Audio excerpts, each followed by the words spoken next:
নমস্কাৰ বন্ধুসকল, আজি আমি আলোচনা কৰিম সমকালীন ভাৰতীয় দৰ্শনৰ দাৰ্শনিক বিবেকানন্দৰ বিষয়ে। আলোচনা কৰিম তেওঁৰ ব্যৱহাৰিক বেদান্তৰ বিষয়ে। বন্ধুসকল, বিবেকানন্দৰ ব্যৱহাৰিক বেদান্তৰ কথা আলোচনা কৰাৰ আগতে আমি প্ৰথমে বিবেকানন্দৰ চমু পৰিচয় জানি লওঁ। স্বামী বিবেকানন্দৰ জীৱনকাল অতি সংক্ষিপ্ত।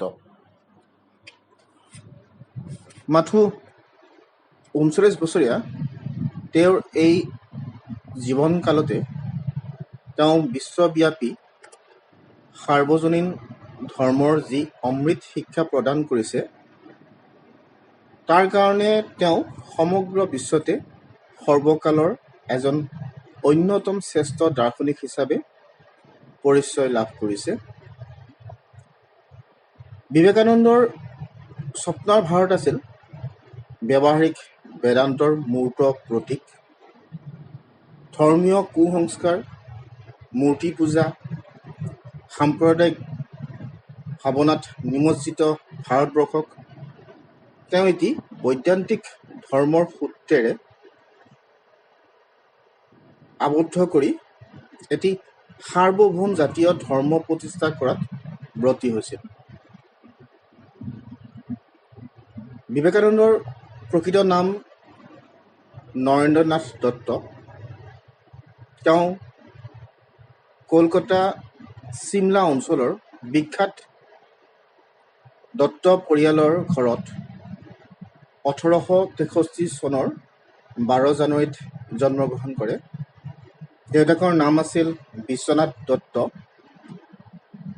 দেউতাক আছিল সেই যুগৰ কলকাতাৰ প্ৰখ্যাত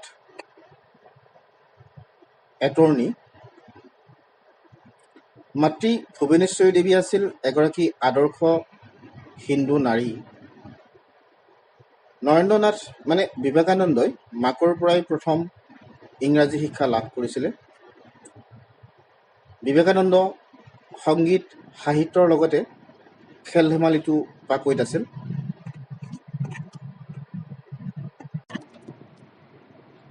নৰেন্দ্ৰনাথ দত্ত ১৮৭৯ চনত ১৬ বছৰ বয়সত প্ৰথম বিভাগত প্ৰৱেশিকা পৰীক্ষাত উত্তীৰ্ণ হয়।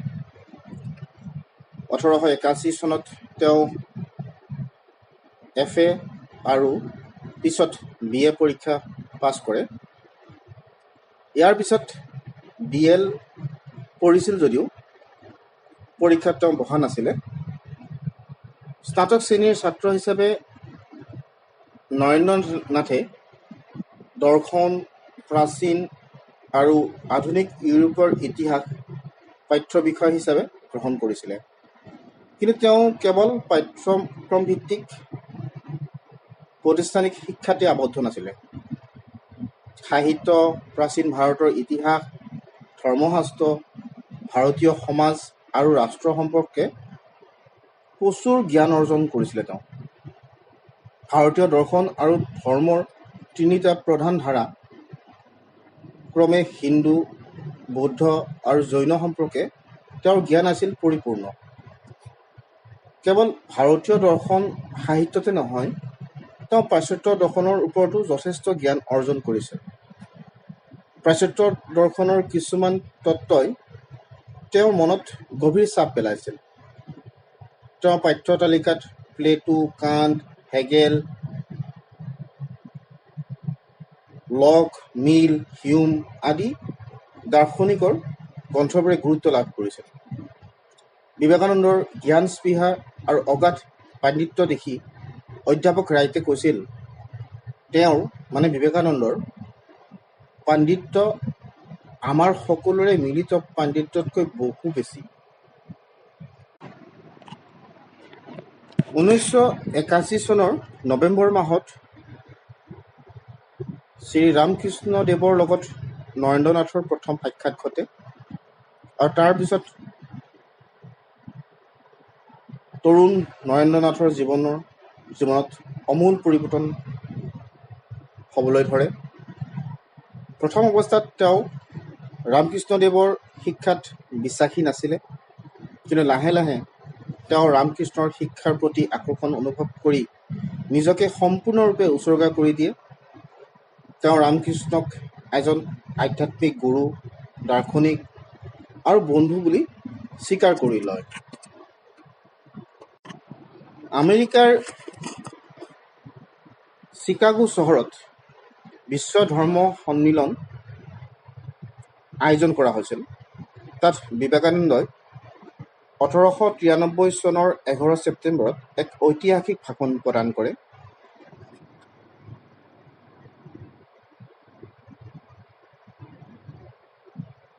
ভাষণত প্ৰথমতে তেওঁ সকলোৰে হৃদয় জয় কৰি পেলায়, কাৰণ তেওঁ এটা গতানুগতিক ভাষণৰ বিপৰীতে এইবুলি সম্বোধন কৰিছিল, my sisters and brothers of America.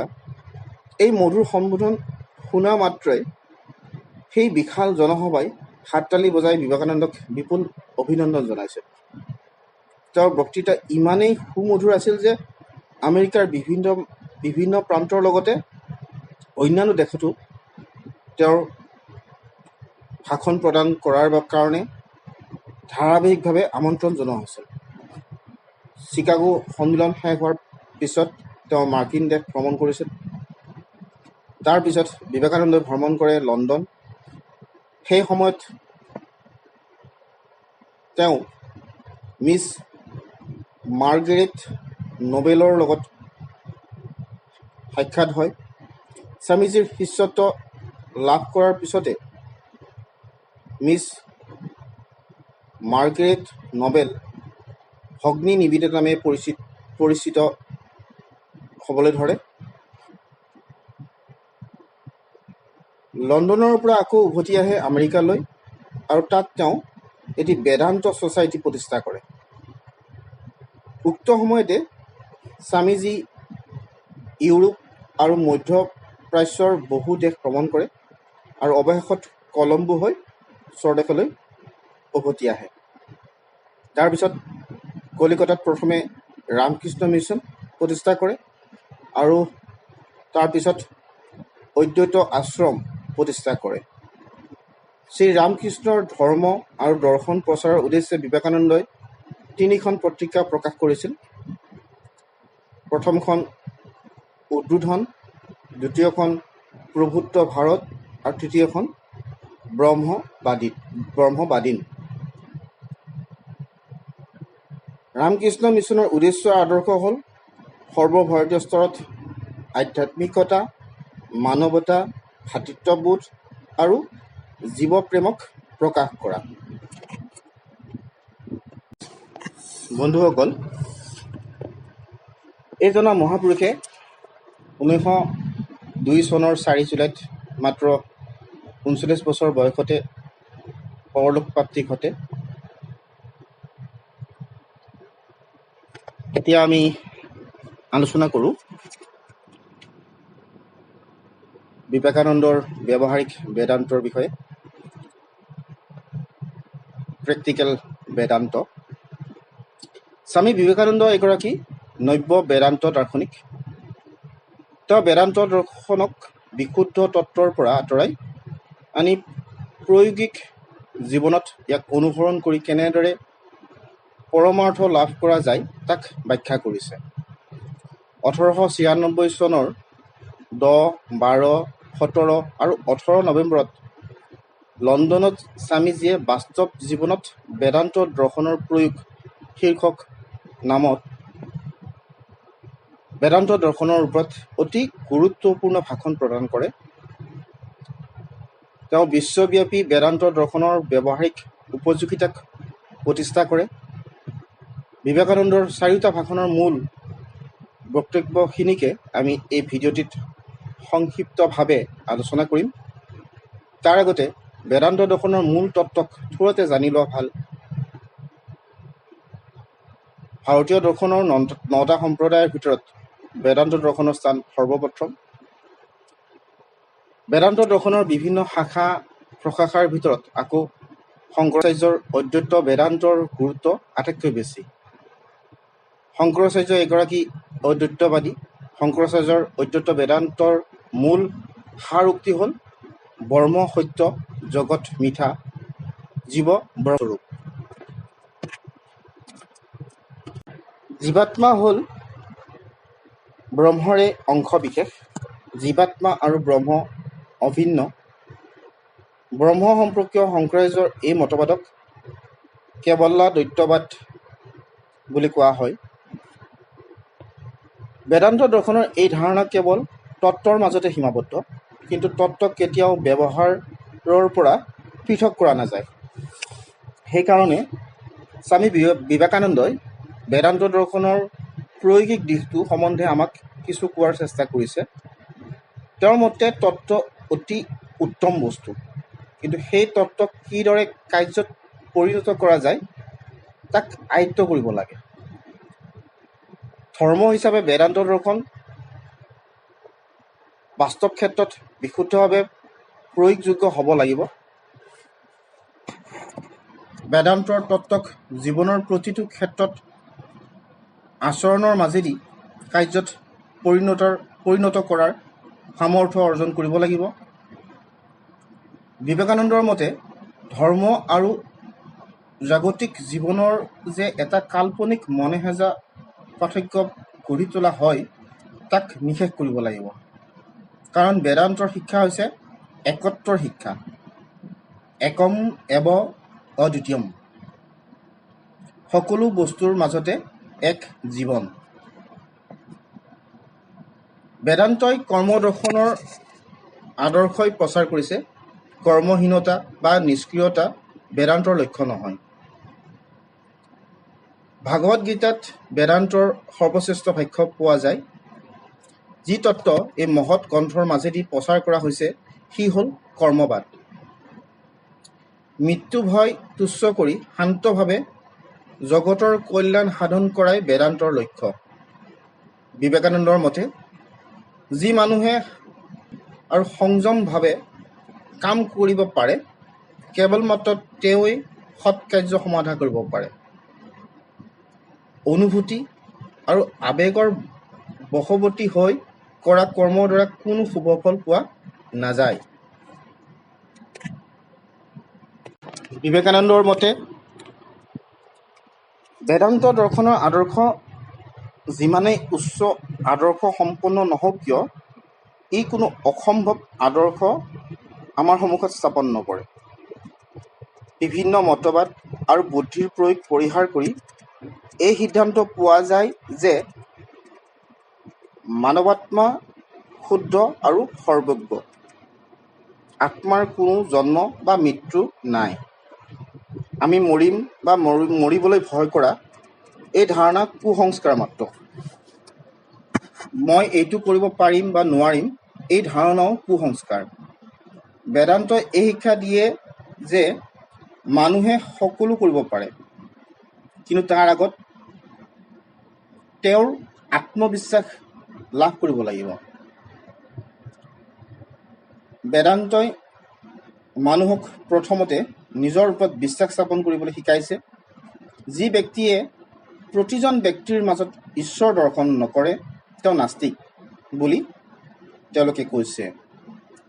বহুতে এইটো এটা ভয়ংকৰ ধাৰণা বুলি ভাবিব পাৰে, যি আদৰ্শত উপনীত হোৱা কেতিয়াও সম্ভৱ নহয় বুলি ভাবিব পাৰে, কিন্তু তেওঁলোকে দৃঢ়ভাৱে কৈছে যে এই আদৰ্শত উপনীত হোৱা সকলোৰে বাবে সম্ভৱ। কাৰণ বেদান্তই প্ৰমাণ কৰি দিছে যে এই আদৰ্শ মানুহে পূৰ্বতেই উপলব্ধি কৰি থৈছে। বেদান্তৰ মতে মানৱাত্মা পূৰ্বৰে পৰা শুদ্ধ, নিত্য আৰু মুক্ত।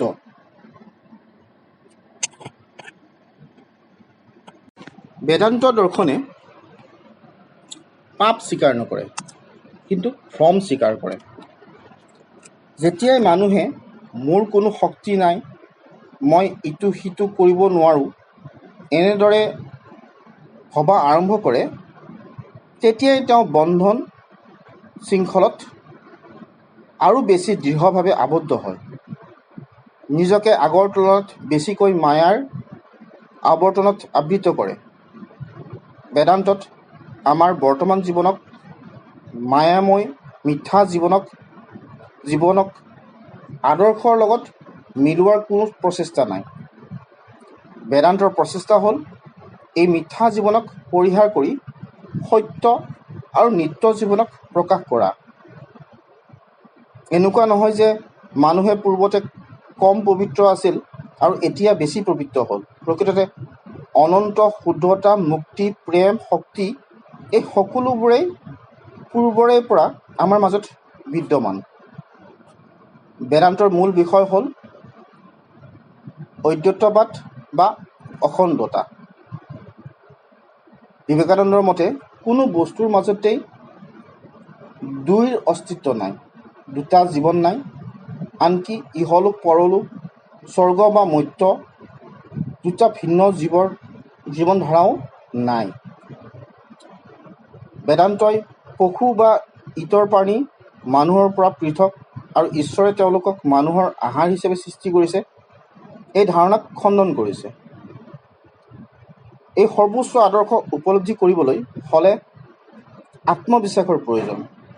এই বিশ্বাসৰ অৰ্থ হ'ল সকলোৰে ওপৰত বিশ্বাস স্থাপন কৰা, কাৰণ আমি সকলোৱে এক। নিজকে ভাল পোৱাৰ অৰ্থ হ'ল সকলোকে ভাল পোৱা। বিবেকানন্দৰ মতে এই মহৎ বিশ্বাসেই জগতক উন্নত কৰি তুলিব পাৰে। বিবেকানন্দৰ মত অনুসাৰে বেদান্তই আমাক একত্বৰ শিক্ষা দিছে, বহুত্বৰ নহয়। জীৱন এটাই আৰু জগতো এখনেই। বিবেকানন্দৰ মতে একত্বৰ শিক্ষা হ'ল সত্য আৰু প্ৰেমৰ শিক্ষা। প্ৰেম হৈছে সত্য আৰু ঘৃণা হৈছে মিছা, কাৰণ ঘৃণা বহুত্বৰ সৃষ্টি কৰে। ঘৃণা মানুহক মানুহৰ পৰা বিচ্ছিন্ন কৰে, সেইকাৰণে ই ভুল আৰু মিছা। কিন্তু প্ৰেম মানুহক মানুহৰ লগত বান্ধি ৰাখে, একত্ব বা ঐক্য সৃষ্টি কৰে। উপনিষদত কোৱা হৈছে, তোমালোকে যি অজ্ঞাত ঈশ্বৰৰ উপাসনা কৰা, মই তাৰে কথা প্ৰচাৰ কৰিছোঁ তোমাৰ ওচৰত।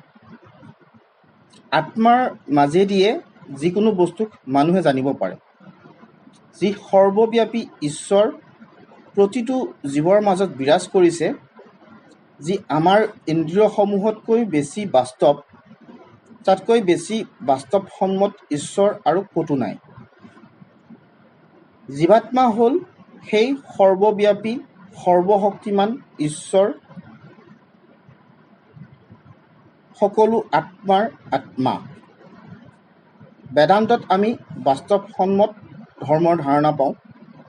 বেদান্ত দৰ্শনত জগত আৰু জীৱক নস্যাৎ নকৰি তাক ব্যাখ্যা কৰা হয় আৰু ভালদৰে বুজাই দিয়া হয় যে জগত আৰু জীৱ কি। জগতক ব্যাখ্যা কৰি ইয়াৰ প্ৰকৃত মায়াময় স্বৰূপ উপলব্ধি কৰি ব্ৰহ্মক উপলব্ধি কৰাই বেদান্তৰ মূল লক্ষ্য। এই বিশ্বজগতেই ব্ৰহ্ম, এই জগতেই স্বৰ্গ আৰু মৰ্ত্য। বিবেকানন্দৰ মতে উপনিষদে আমাক নৈৰ্ব্যক্তিক ঈশ্বৰৰ ধাৰণা শিকায়। এই নৈৰ্ব্যক্তিক ঈশ্বৰেই ব্ৰহ্ম। এই পৃথিৱী ঈশ্বৰৰ প্ৰতীক, আকাশ ঈশ্বৰৰ প্ৰতীক, যি স্থানত আমি আছোঁ সেই স্থানো ঈশ্বৰৰ প্ৰতীক। মুঠতে সকলোৱে ব্ৰহ্ম। বিবেকানন্দই এই ব্ৰহ্মকে প্ৰত্যক্ষ কৰিবলৈ, উপলব্ধি কৰিবলৈ কৈছে। যেতিয়া আত্মা এইটো উপলব্ধি কৰিব, তেতিয়া এইটো গ্ৰাহ্য নহ'ব যে আমি স্বৰ্গলৈ গমন কৰিছোঁ নে নৰকত অথবা অন্য ক'ৰবাত আছোঁ। বিবেকানন্দৰ মতে এই নৈৰ্ব্যক্তিক নিৰাকাৰ ঈশ্বৰ জীৱন্ত ঈশ্বৰ। সকলো তত্ত্বৰ মূল। আমি জীৱন্ত ঈশ্বৰক উপাসনা কৰিব বিচাৰোঁ আৰু এই জীৱন্ত ঈশ্বৰ আছে সৰ্বজীৱতে। ব্যক্তি ঈশ্বৰৰ ধাৰণা পুৰোহিতৰ সৃষ্টি। পুৰোহিতসকলে আমাক কেৱল এই আশ্বাস দিয়ে যে যদি আমি তেওঁলোকৰ উপদেশ অনুসৰণ কৰোঁ, বিধান মানি চলোঁ, তেওঁলোকৰ নিৰ্দেশিত পথেৰে যাত্ৰা কৰোঁ, তেন্তে ঈশ্বৰৰ দৰ্শন সম্ভৱ হ'ব। এই নৈৰ্ব্যক্তিক ঈশ্বৰৰ ধাৰণা তেওঁলোকৰ কাৰণে খুবেই ধ্বংসাত্মক, কিয়নো ই পুৰোহিতসকলৰ হাতৰ পৰা তেওঁলোকৰ ব্যৱসায় কাঢ়ি লৈ যাব। গীৰ্জা আৰু মন্দিৰৰ সকলো কৰ্তৃত্বই অপহৰণ কৰে। যি মুহূৰ্তত মানুহে উপলব্ধি কৰিবলৈ সক্ষম হ'ব যে প্ৰত্যেক মানুহৰ দেহ মন্দিৰৰ মাজত ভগৱান আসন পাতি বহি আছে, সেই মুহূৰ্ততে সমস্ত বন্ধনৰ পৰা মুক্ত হৈ মানুহ হ'ব সম্পূৰ্ণ মুক্ত। এই আত্মাক উপলব্ধি কৰাৰ ক্ষমতা মানুহৰ পূৰ্বৰে পৰা আছে, কিন্তু মানুহে নিজকে দুৰ্বল, পাপী, দুৰ্দশাগ্ৰস্ত বুলি ভাবিলে এই শক্তিক উপলব্ধি কৰিব নোৱাৰিব। সেয়ে বিবেকানন্দই কৈছে, যদি আপুনি সাহস কৰি ঘোষণা কৰে যে আপুনি মুক্ত, তেনেহ'লে তৎমুহূৰ্ততে মুক্ত হ'ব আপুনি। যদি নিজকে বন্ধনগ্ৰস্ত বুলি ভাবে, তেনেহ'লে বন্ধন অৱস্থাতেই থাকিব লাগিব। বন্ধুসকল, আমি এতিয়া আলোচনা কৰোঁ স্বামী বিবেকানন্দ এগৰাকী নব্য বেদান্ত দাৰ্শনিক হয়নে? স্বামী বিবেকানন্দ মূলতঃ ভাগৱত গীতাৰ সাৰ তত্ত্ব আৰু শংকৰাচাৰ্যৰ অদ্বৈত বেদান্ত বিশ্বাসী। প্ৰকৃততে স্বামীজীৰ বেদান্ত দৰ্শন আছিল প্ৰয়োগিক এপ্লাইড, যাক তেওঁ মানৱ সেৱাৰ হকে প্ৰয়োগ কৰিছিল। তেওঁৰ মতে মানৱ দেহেই প্ৰকৃত মন্দিৰ আৰু মানৱ সেৱাই কৰাই প্ৰকৃত ঈশ্বৰৰ সেৱা। বিবেকানন্দ দৰ্শনৰ নব্য বেদান্ত বুলি কোৱাৰ সপক্ষে যুক্তিসমূহ আমি আলোচনা কৰোঁ।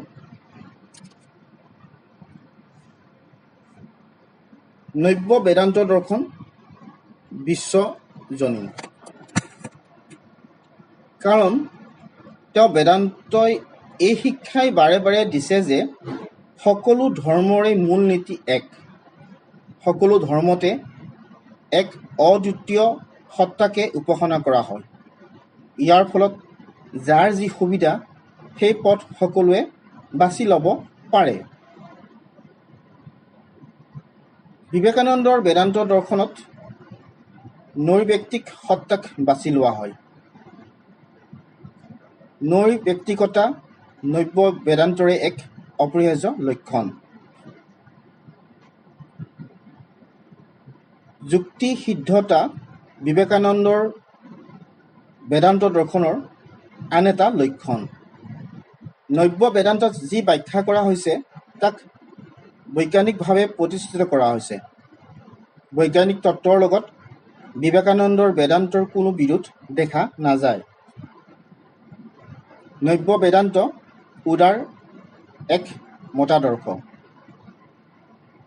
ঈশ্বৰ এক, নাম ভিন্ন, কিন্তু মানৱ সেৱাই একমাত্ৰ উপাসনা পদ্ধতি। এই তত্ত্বৰে শিক্ষা দিয়ে বিবেকানন্দই, ফলত ধৰ্মীয় বিৰোধৰ অৱকাশ নাথাকে। বিবেকানন্দৰ বেদান্তৰ আন এটা গুণ হ'ল এই যে ইয়াত মানৱতাক সৰ্বশ্ৰেষ্ঠ আসন দিয়া হৈছে। এই মানৱতা নব্য বেদান্তৰ এক অপৰিহাৰ্য লক্ষণ। বন্ধুসকল, আজিলৈ ইয়াতে সামৰিছোঁ। নেক্সট ভিডিঅ'টিত আমি আন এজন সমকালীন ভাৰতীয় দৰ্শনৰ দাৰ্শনিকৰ বিষয়ে আলোচনা কৰিম। ধন্যবাদ। বন্ধুসকল, যদি মোৰ ভিডিঅ'টো চাই আপোনালোকে ভাল পায় তেতিয়াহ'লে লাইক কৰিব, কমেণ্ট কৰিব, যদি আপোনালোকৰ কিবা খোকোজা থাকে শ্বেয়াৰ কৰিব আপোনালোকৰ বন্ধুসকলৰ সৈতে মোৰ ভিডিঅ'টি, আৰু মোৰ চেনেলটো যদি আপোনালোকে ছাবস্ক্ৰাইব কৰা নাই তেনেহ'লে ছাবস্ক্ৰাইব কৰিব আৰু বেল আইকনটো দবাবলৈ নাপাহৰিব। ধন্যবাদ।